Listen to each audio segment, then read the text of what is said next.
नमस्कार दोस्तों, आज की कहानी साधु और उसकी पुत्री।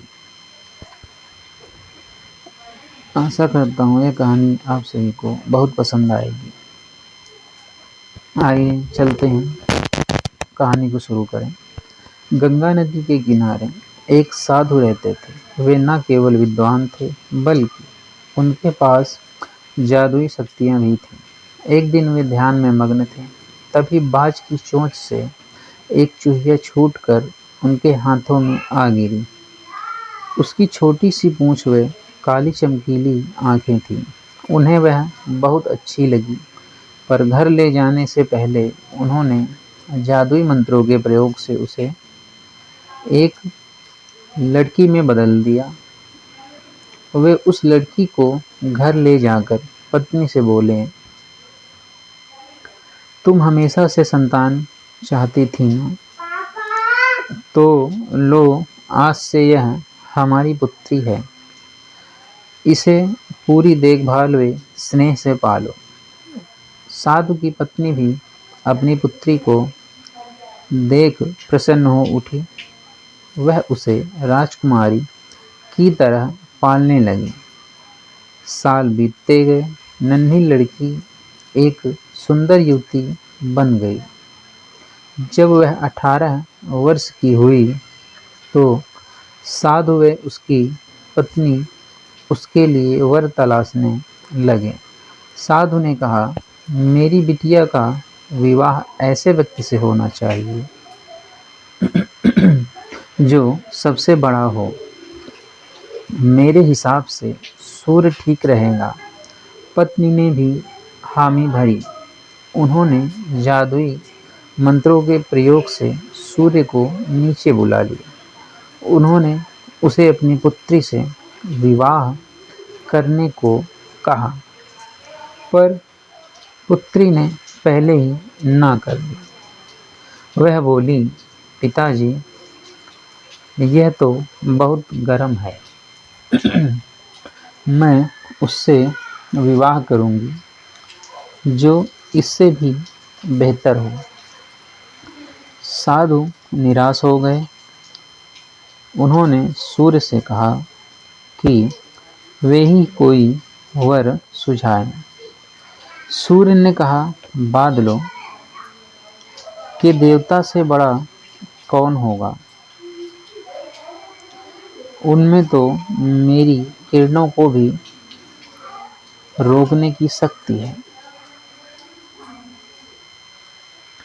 साधु ने बादलों को नीचे बुलाया व अपनी पुत्री से विवाह करने को कहा, पर इस बार फिर पुत्री ने मना कर दिया। वह बोली, ये तो कितना बदसूरत है। मैं इससे विवाह नहीं कर सकती। साधु ने बादल देवता से कहा कि वही कोई अच्छा वर सुझा दें। वे बोले, पवन देवता ठीक रहेंगे। वे तो मुझे भी अपने फूंक से उड़ा देते हैं। साधु ने पवन देवता को बुलाकर अपनी पुत्री से विवाह करने को कहा। पुत्री ने फिर इनकार कर दिया। वह बोली, मैं इससे शादी नहीं करूँगी। ये तो कहीं टिकते नहीं, हमेशा यहाँ वहाँ भागते रहते हैं। साधु ने पवन देव से पूछा, क्या मेरी पुत्री के लिए ऐसा वर हो सकता है जो आपसे भी बेहतर हो? पवन देव ने कहा कि पर्वत देव मजबूत व ऊंचे हैं। वे मेरा भी रास्ता रोक देते हैं। साधु ने पर्वत देवता से कहा कि वह उसकी पुत्री से विवाह कर लें। पुत्री ने फिर से मना कर दिया। वह बोली, ये तो बहुत लंबे, सख्त व कठोर हैं। मैं इनसे विवाह नहीं कर सकती। इनसे भी कोई बेहतर चाहिए।